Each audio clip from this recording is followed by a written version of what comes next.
करते हैं हम लोग, मछली का अचार बनवा देते हैं उसमें। तो जैसे कि ये हमारा मछली का अचार है, जो मछली का भी अचार बनता है क्या? जी, मछली का अचार है ये। अच्छा। और इसको जैसे झींगा मछली, जो लास्ट में जो नीचे में तालाब के नीचे जो झींगा रहता है, तो लोग उसको जनरली खाने में यूज़ करते हैं, या तो उसका सेल्स नहीं है, तो उसको भी अचार में कन्वर्ट करके इसको अभी मतलब प्रोडक्ट लॉन्च किया गया है। B11 धान है जो इस पूरे इलाके में उगाया जाता है।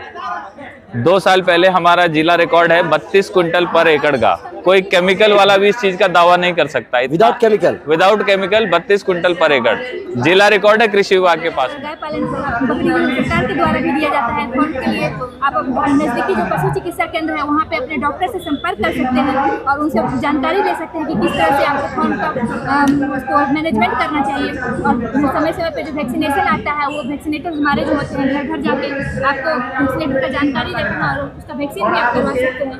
सरकार किसानों के लिए हर मुमकिन कोशिश करती है कि उनको फायदा पहुंचे। अलग अलग तरह की योजनाएं चलाती हैं, चाहे वो केंद्र सरकार हो या फिर राज्य सरकारें हो।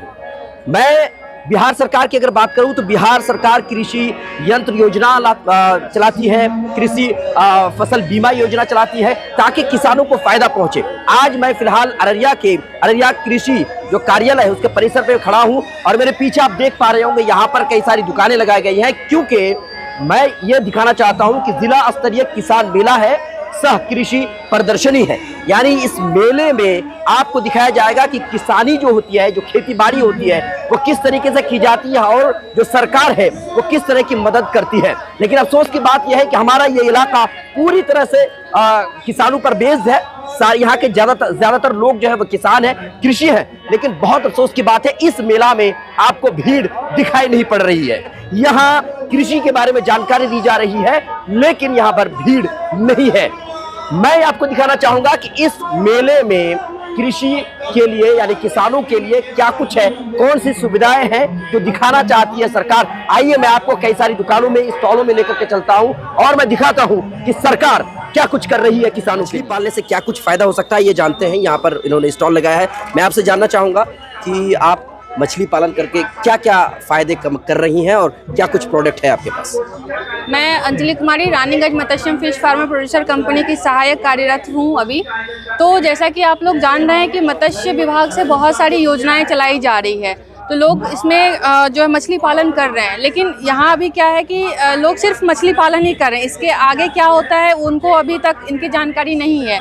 जैसा कि आप देख रहे हैं कि मार्केट लिंकेज का बहुत ज़्यादा दिक्कत होता है बिहार में, तो क्या करते हैं किसान लोकल मंडीज़ में या लोकल मार्केट्स में इसको बेचा करते हैं।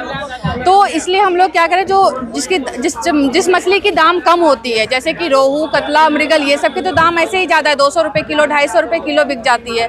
जो लो कॉस्ट फिश है, जैसे कि आपका पंगास वगैरह हो गया, जो कि कम दाम में बिकता है, तो उसका क्या करते हैं हम लोग, मछली का अचार बनवा देते हैं उसमें। तो जैसे कि ये हमारा मछली का अचार है, जो मछली का भी अचार बनता है क्या? जी, मछली का अचार है ये। अच्छा।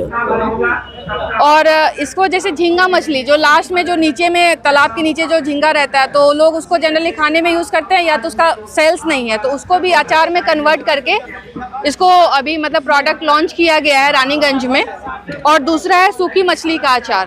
तो हमारे पास अभी फ़िलहाल 3 वेराइटीज़ है, सूखी मछली का अचार, आपका जो लाइव जिंदा मछली का अचार, और ये है आपका झींगा मछली का अचार। दूसरा प्रोडक्ट ये है कि हमारे पास जो यहाँ पे लेमन ग्रास की खेती की जाती है रानीगंज तमघट्टी में, जो कि हमारे पास अभी 10 एकड़ में प्लांटेशन चल रहा है, जो कि ये लेमन ग्रास प्लांट है। इस प्लांट की प्लांटेशन के साथ साथ वहाँ पे हार्वेस्टिंग और डिस्टिलेशन, एक्सट्रैक्शन ऑफ ऑयल, जो ये ऑयल है हमारा, इस ऑयल को भी वहीं पे एक्सट्रैक्ट किया जा रहा है, जिसकी अभी कमर्शियलाइजेशन प्रोसेस हमारी ऑनगोइंग है। स्टॉल लगाया कि बकरी पालन, गाय पालन के लिए आप कैसे इस योजना का लाभ उठा सकते हैं। सरकार के द्वारा जो ये योजना बनाई गई है, तो आप उसको किस तरह से अप्लाई कर सकते हैं। जो जनरल किसान भाई बहन है, इस योजना के तहत आप जाके government.state.gov.in पे जाके आप डायरेक्ट इस पर अप्लाई कर सकते हैं। ये फॉर्म का जो तारीख होता है सितंबर और अगस्त के टाइम में आता है, और अगर आपके पास 16 अगस्त से ज़मीन ले सकते हैं, और आप जो है इसके लिए सरकार भी आपको ऋण देती है। जो जनरल लोग रहते हैं उसको 50% अनुदान मिलता है, SC ST के लिए 70% अनुदान है। उस पर जो है आप लोन के लिए भी अप्लाई कर सकते हैं। और बकरी पालन और गाय पालन बकरी सरकार के द्वारा भी दिया जाता है। फॉर्म के लिए आप नज़दीकी जो पशु चिकित्सा केंद्र है वहाँ पे अपने डॉक्टर से संपर्क कर सकते हैं और उनसे जानकारी ले सकते हैं कि किस तरह से आपको फॉर्म का उसको मैनेजमेंट करना चाहिए। और समय समय पे जो वैक्सीनेशन आता है वो वैक्सीनेटर हमारे जो होते हैं घर घर जाके आपको वैक्सीनेटर का जानकारी देते हैं और उसका वैक्सीन भी आप करवा सकते हैं। देखिए इसमें जो है ये मिला है इफ्को की तरफ से, जो इफ्को में नैनो यूरिया और नैनो डीएपी का छिड़काव होता है, तो इसके माध्यम से किसान को मतलब बहुत आसान हो गया है दवाई का छिड़काव। तो उसके लिए मतलब ये नैनो यूरिया हो गया और ये नैनो डीएपी हो गया, ये दोनों 1 एकड़ का डोज है और इसमें 10 लीटर का टैंक है। तो इसको दोनों बोतल को और 10 लीटर पानी में घोल करके 1 एकड़ में छिड़काव कर सकते हैं, वो भी 10 मिनट के अंदर। 10 मिनट के अंदर कितना एकड़? 1 एकड़। कितना पैसा खर्च होगा अगर लागत समझिए? किसान को 250 रुपया एकड़ पर लगेगा चार्ज इसका छिड़काव करवाने का। अच्छा, ये क्या होता है, खरीद करके लेके जाते हैं? नहीं, ये अभी हम लोग को इफ्को की तरफ से मिला है। अगर किसान लेना चाहे तो सरकार से सब्सिडी क्या है नहीं उसके बारे में नहीं बता सकते हैं। हाँ। बट हम लोग को इफ्को की तरफ से मिला है नैनो यूरिया और नैनो डीएपी का छिड़काव करने के लिए। तो कर सकते हैं। मेरा मोबाइल नंबर है जी 9199346977। सारा सामान आप देख रहे हैं, ये सारा सामान बिना किसी केमिकल के उगाया गया है, प्राकृतिक नेचुरली तौर पर इसको उगाया गया है। फिलहाल मेरे साथ इस स्टॉल के मालिक हैं, मैं आपसे जानना चाहूँगा कि किस तरीके से आप बिना केमिकल के ये सारी चीज़ें आप उगाते हैं, बताएं। नमस्कार, मेरा नाम हर्षवर्धन ठाकुर है और हम लोग भीमा कामत स्वयं सहायता समूह चलाते हैं अररिया में, पलासी प्रखंड में। तो सबसे पहले जो आपका सवाल है कि कैसे उगाते हैं, इसमें बड़ा ही सिंपल है तरीका। इसमें गोबर, गौमूत्र वगैरह मिला के हम लोग जो है एक खाद बनाते हैं जिसको जीवामृत बोलते हैं। ये जीवामृत का जो खाद है ये मिट्टी में डलता है और बाकी केमिकल खाद और बाकी सारी दवाइयों को ये रिप्लेस कर देता है। हमें करीब 5 साल हुआ है ये सारा करते हुए और ये जितना भी आप उत्पाद देख पा रहे हैं ये सालों साल का मेहनत है जो अब जाके आपको रिजल्ट देखने को मिल रहा है। पहले उपज घटेगा, उसके बाद उपज में सुधार होगा। आज की डेट में यही जो BB11 धान है जो इस पूरे इलाके में उगाया जाता है, 2 साल पहले हमारा जिला रिकॉर्ड है 32 क्विंटल पर एकड़ का। कोई केमिकल वाला भी इस चीज का दावा नहीं कर सकता। विदाउट केमिकल 32 क्विंटल पर एकड़ जिला रिकॉर्ड है कृषि विभाग के पास में।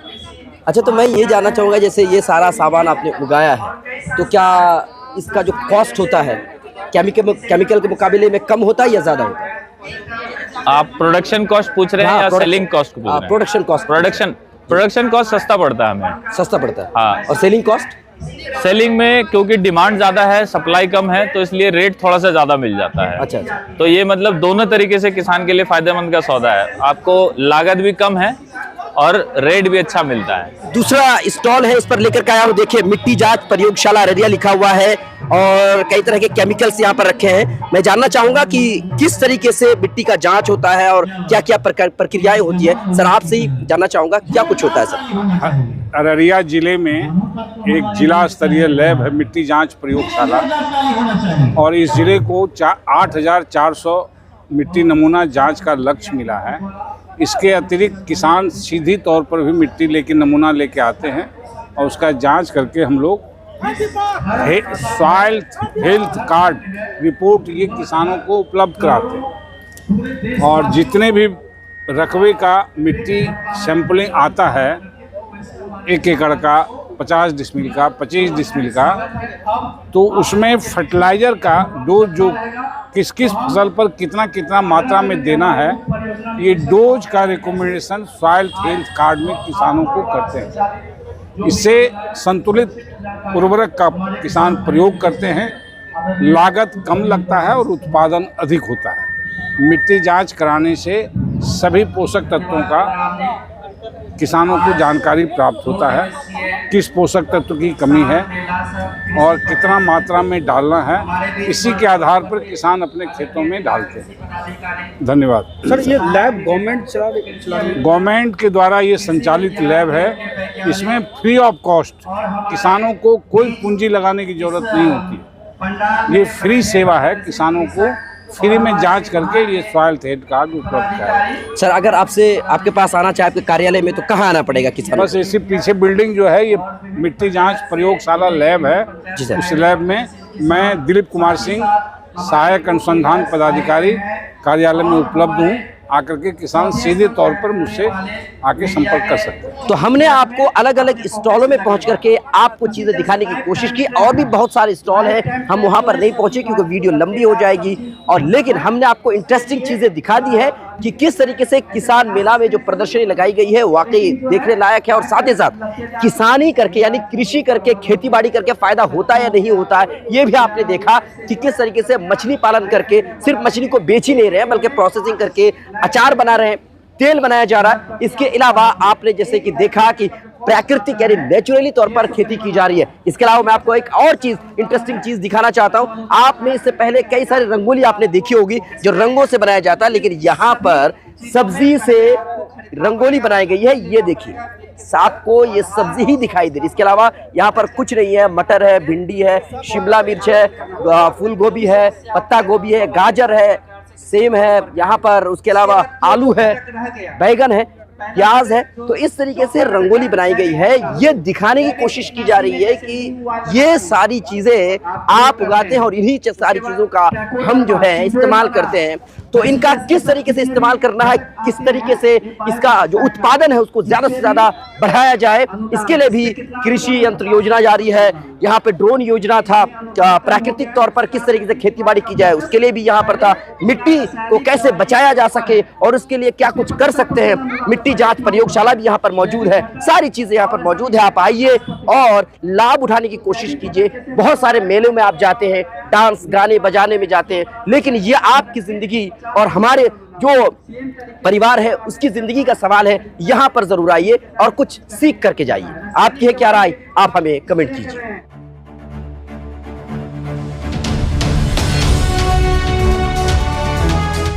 ट्रू रिपोर्ट्स, सच आप तक।